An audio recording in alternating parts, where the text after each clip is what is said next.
Hi guys, it's the Martini Drafter here today, and today we're going through our Week 2 matchup of the NDL Draft League that we are in. It is singles, and we've got drafted. We are on Week 2, and our opponent is the Snobby Teacups, coached by Attila8428. They are a tough team, and there's a specific Pokemon right here that I am very, very scared of, because Iron Bundle is very scary. I don't think anyone's going to disagree with me. That thing having access to Freeze Dry eliminates any water types that could potentially wall it, and its other general moves, like its special attack is insane, its speed's insane, and it's a very scary mon in general. That is why it's so big, because the bigger the Pokemon is, the bigger I view it as a threat, which is why Iron Bundle is actually ginormous. It is the scariest Pokemon in the league, I would argue. Next Pokemon we'll move on to is Sandy Shocks.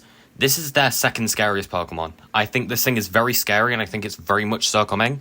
I think the first two are the two that are most likely to come to this game, because Sandy Shocks goes pretty well in against me. My counters to Bundle get messed up by Shocks. Shocks' whole thing is, it's fast, it hits reasonably hard with special attacks. I think this will be their lead with Stealth Rocks and Volt Switch. I think that's what their lead will be. I think there's a very good chance that's what we're seeing. If not, they'll be running a sweeping set. Next up, we've got good old Gliscor. I love that picture for Gliscor. It's just very funny, with the little flower in its hair and the heart, and yeah. Okay, we'll get into actual Gliscor. That thing's probably running Poison Heal Toxic Orb, and it does pretty well against some Pokemon we're planning on bringing, so I needed to bring an actual counter to it, which is rough. But it's fine. We have got stuff to deal with it. Any electric types could be switched in on an electric type move, for example, and cause problems. So that's basically why I think Gliscor will be coming. Next up, we've got Amoonguss, which, yes, there's the Among Us joke. Do I care? No, not really. It's funny.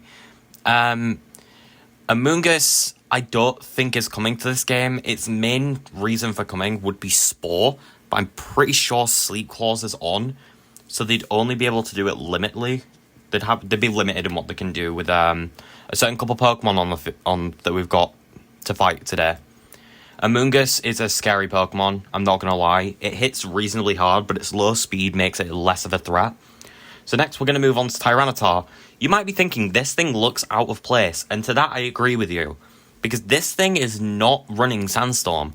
Last game, it didn't run Sandstream. It ran its most random ability that it's got, Unnerve.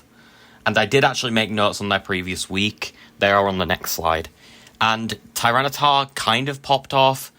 I'm not overly scared by it. We've got a lot of stuff we can use to deal with it. I don't even think it's coming this week. Pokemon I do think is coming this week is Darmanitan, however. Darmanitan, pretty damn scary Pokemon. This thing hits like a sumo truck. Sheer Force is a scary-ass ability. I don't think anyone's denying that. Sheer Force is scary. Darmanitan, Life Orb, it's going to do a lot of damage to a lot of things, so I need to be prepared to deal with it. Next up, we've got Tentacruel, who is a potential to set up their hazards, so it's also a potential lead, a very, very big potential lead, because Tentacruel has access to poisons, to toxic spikes, spikes and stealth rocks. So it can do a lot of different things, plus it can rapid spin away any hazards we decide to set up. So this thing could very well become a problem. Next up, we got Mousehold. Anyone that's been playing the recent format knows full well how much of a menace this thing is with Population Bomb Technician. Plus it gets access to Tidy Up, being arguably the best hazard removal in the format, only really being glossed over by Iron Treads and Great Dusk. Next we got Clefairy, who's just here to be bulky. I'm not overly scared by Clefairy. I don't think it'll be coming this game, I'm not gonna lie. So the next Pokemon we've got is Medicham. Medicham is something I'm scared of because of Pure Power. And Medicham is probably not coming this game. It might do, I just thought this picture was really funny. But if it does come, we have got stuff to deal with it. And then we've got Spiritomb, who I do think there's a good chance comes, but I don't think he's that big of a threat, because it doesn't hit hard enough to really cause problems. The last game, right, which we should be going on to now, the previous week, they won with one Pokemon left to spare, because of Sandy Shocks pivoting around a Galarian not Zapdos, a Galarian Moltres, which could have caused them a lot of problems because it was a +4 special attack, I think. I think there's a very good chance it's a Sandy Shocks lead because that's what they led last time. It was definitely either Scarf or Specs bundle. I'm going to assume the prior because of how much damage it was doing. Plus, it didn't have booster energy and it was only using one move. It was Unnerved Tyranitar.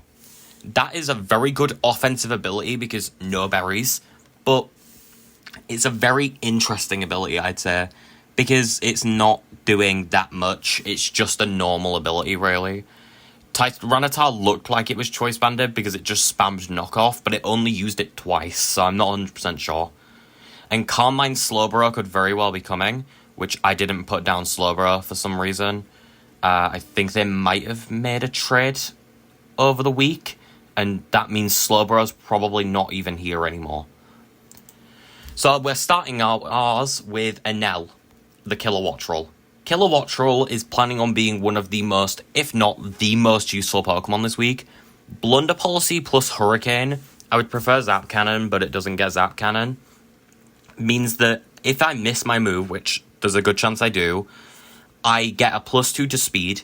If I then click Tailwind with Wind Power, Electro Ball will then OHKO almost anything in the game. It is so insanely strong. Thunderball is also here to deal with Bundle. If I can get Blunder Policy up, I can just Thunderbolt and I can probably sweep majority of their team, including Bundle, with just an L. So that is Kilowattrel. Next, we're bringing our Mismagius again. This thing is once again here to deal with their big threats. It's just a Focus Sash set to basically insta-kill something. Psychic, Thunderbolt, Energy Ball, Shadow Ball. Energy Ball is here to deal with it's here to deal with shocks. It can deal with Bundle, but we're clicking Thunderbolt because it 100% kills. And it does a lot of damage to a lot of members of their team with stuff like Psychic and Shadow Ball anyway. So it's a pretty good bring in against Tyranitar sometimes with Levitate. So it's honestly not that bad of a Pokemon to bring, and I thought it was a good bring. Caesar. This is our Hydrapple who's making their debut this match. Energy Ball is coming, Earth Power, Fickle Beam, Pollen Puff. Pollen Puff is very much so frowned upon. I like it a lot though because it's good bug coverage. We're bringing Regenerate, a Yachi Berry because we already have an Assault Vest that you'll see later, which is what we were originally planning, plus Yachi Berry might actually let us tank a hit from Bundle. It helps us deal with Tyranitar. A non-boosted Bundle we can probably survive an attack from, but it is mainly here to deal with Sandy Shocks because that thing is a problem. And that is what Caesar is going to be doing this match. I don't think it's something to look out for, but I think, honestly, it could do some work. The next Pokemon we're bringing is Frankie, coming in again with Aqua Tail, Darkest Lariat, Close Combat, and Earthquake with Moxie White Herb. White Herb Close Combat is here to get free Close Combat off. This thing literally deals with every single Pokemon they have, except Iron Bundle, which means if I just throw this thing in when Bundle is dead, I should be okay. Aqua Tail is specifically here for that Gliscor, which is why I said I needed to make some preparations for Gliscor. Yeah, that's what this thing's going to be doing this game. I don't think it's going to be the biggest, but I think we could sweep with it potentially. The next Pokemon is Nami. Nami is probably our lead. I don't think they're leading with Bundle. Like I said, I think they're leading with one of their two setters because we don't have much hazard removal. Just a quick note, I did actually get rid of Basculin and I replaced it with Wartortle. So we could have brought it this game for hazard removal, but I didn't see the point because hazards aren't the end of the world for our team at the moment. Power Gem, Stealth Rocks, Moonblast, and Earth Power. Stealth Rocks is obvious. Power Gem, I needed Rock Stab. Moonblast, I needed Fairy Stab. And Earth Power, I needed something to deal with anything, really. Clear Body Leftovers, it's just a typical Stealth Rock setter. It deals with like Tyranitar pretty well, and it really does well against Medicham and Darmanitan. So if they're leading with one of their two big threats to try and pick up a kill or two, we can just eliminate them. And now we've got Kizaru making his appearance as Uxie, and this is a Pokemon to really look out for. This thing is a very, very big Pokemon for our team. This is our Assault Vest Pokemon, meaning if we're facing a Bundle, we can just tank a hit and Drain Punch to kill it, get most of our health back, and still be good. Ice Punch is here for obvious reasons. Play Rough, Psycho Cut. We can hit just about everything well on their team with this. And it's a generally bulky mon that's going to hit very, very hard throughout the match. So that is the team we are bringing. I'd say Kizaru and Enel are the two Pokemon to look out for. I'll see you in week 2. Thanks for watching. Goodbye.